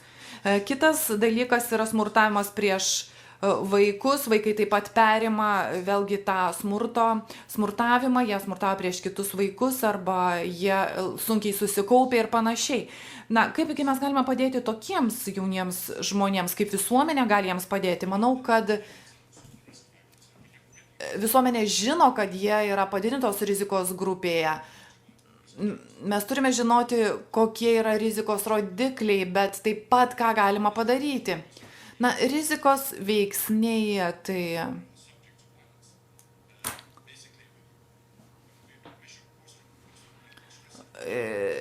veiksnius galima išmatuoti, tarkim, tos potrauminius simptomus ir panašiai. Bet reikia imtis veiksmų situacijai keisti. Be abejo, tie chaotiškos namų aplinkos yra kita problema, jeigu, tarkim, abu tėvai geria, tai yra sudėtingos situacijos. Taigi, ką mes galime padaryti?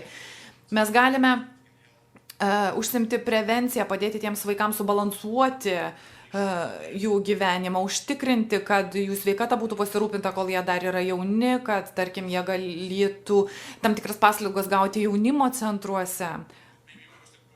Bet svarbiausia galbūt būtų užtikrinti, kad savo gyvenime turėtų tam tikrų autoritetų.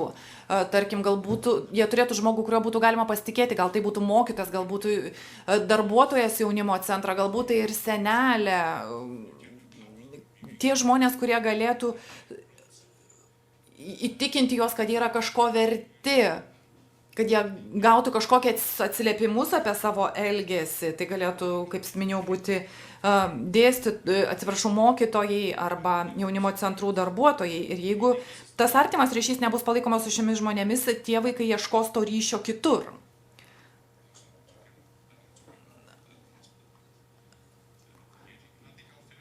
Na, manau, kad čia ir baigsiu savo pranešimą. Ir jeigu turite kažkokių klausimų, tai tiesiog mielai juos atsakysiu. Thank you. Ačiū labai už tai, kad pasidalinote savo patirtimi su mumis. Ir taip jau nutiko, kad prieš keletą metų Lietuva taip pat pradėjo panašias iniciatyvas. Tai pradėjo nuo jaunimo centrų, tačiau dėja tokie jaunimo centrai neišgyveno. Tai greičiausiai galbūt mes esame kaip ir tame pačiame kelyje. Galbūt kitais ateinančiais metais pasinaudosime jūsų patirtimi ir tą įgyvendinsime. Tai ačiū. Vėluojam. Actually, we're behind the schedule, but we have another guest who wants to address this conference, to give a welcome address. So I would like to give the floor to Mr. Rytas Kupčinskas, who is the member of the parliament, to give his welcome address to the conference.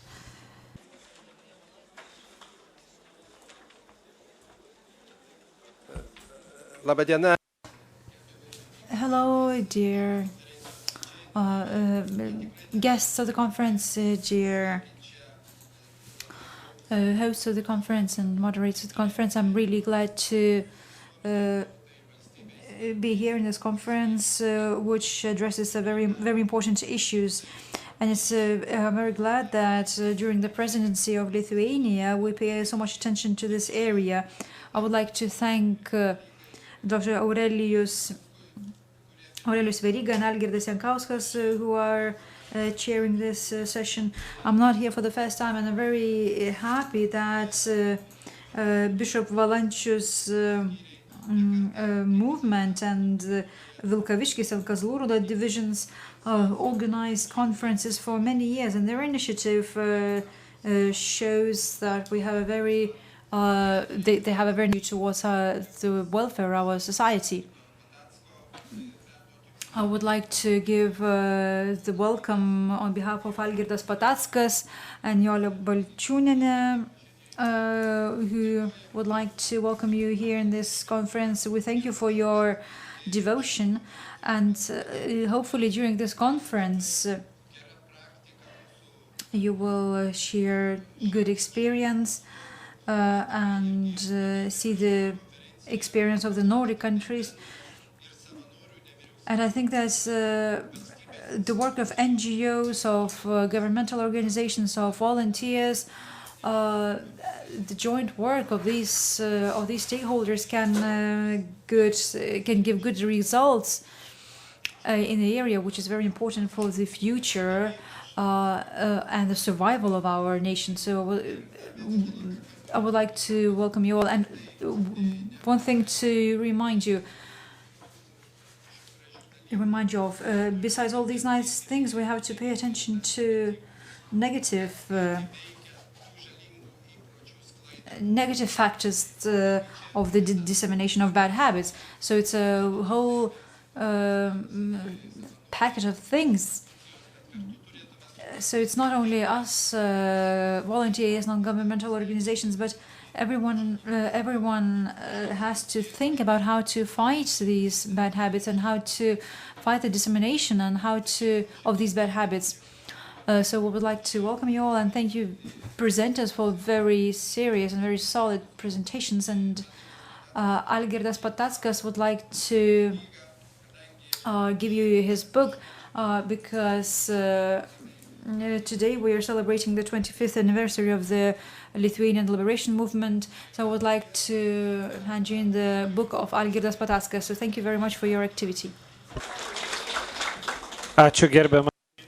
Thank you, the member of the parliament, for a very nice word of address. And since we're lagging behind the schedule, conference is conference, and maybe there are volunteers who want to ask 1 or 2 urgent questions for the speakers. Yes, I see one hand. Tik prašom stengti. Just please be very brief. Labadiena. Aš norėčiau užduoti klausimus. I would like to ask a question for all 3 presenters. Where are those interpreters so that I can be slow? Am I being interpreted at the moment? Yes. So the first speaker to the Finnish representative. How do you encourage people who become non-smokers? Because you said that you start working with young people. How do you encourage people to be non-smokers? That's the first question. Then the question to the representative of Iceland. You talked about the access to substances. I would like to expand on this issue because you're talking about you're talking about official statistics. Do you have illegal sales of let's say substances of alcohols?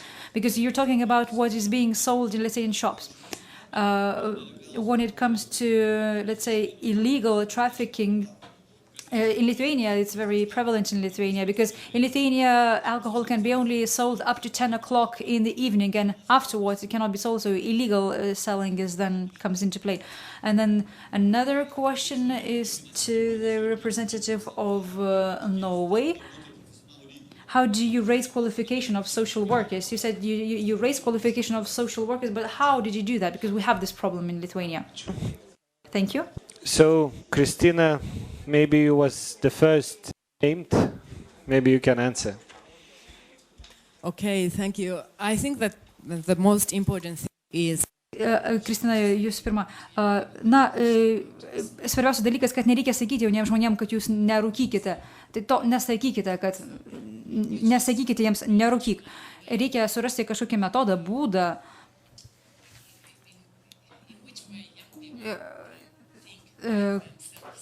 kad patys jaunuoliai galėtų suprasti, kodėl yra gerai nerūkyti. Tiesiog negalima jiems sakyti nerūkyk. Tai manau, kad tai yra geriausias būdas. Ačiū, Kristina. Arni klausimas jums taip pat buvo pateiktas, jūs buvote antras paminėtas.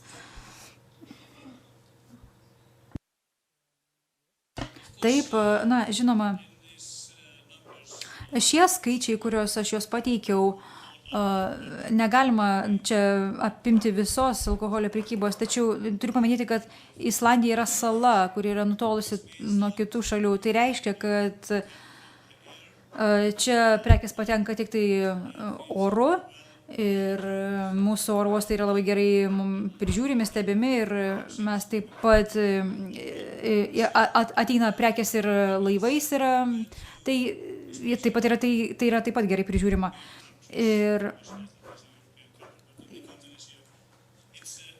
Islandija yra sala ir dėl to nėra taip, tarkim, Islandijoje nėra taip paprasta kontrabandą vykdyti kaip ir žemynė. Tai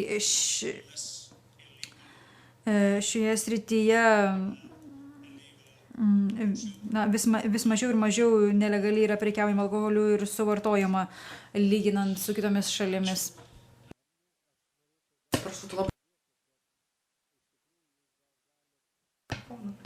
Thank you. Arne, maybe we can talk the numbers that show consumption. But when you're talking about the consumption, you're not asking what type of alcohol you use or what type of cigarettes you use. It's even out of question, because you don't ask these questions to young kids. You just. Ir paskutinis klausimas Norvegijos svečiui. Ačiū, klausimas buvo apie tai, kaip mes keliame jaunimo darbuotojų ir socialinių darbuotojų kompetencijas.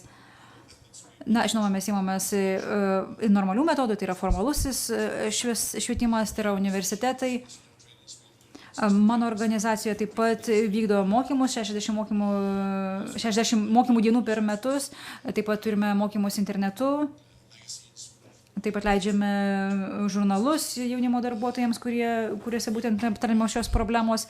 Ir taip pat mes kuriame dabar naują programą kartu su Lietuva, kuri bus skirta organizuoti mokymams per EE programą. Tai mes paimsime medžiagų, kurią mes dabar naudojame ir išversime į lietuvių kalbą. Tai ačiū labai Jums. Sure. Thank you once again for the speakers. Thank you for everyone who were listening. And now we have a coffee break. And we're now back into the room in 15 minutes. So have a nice cup of coffee.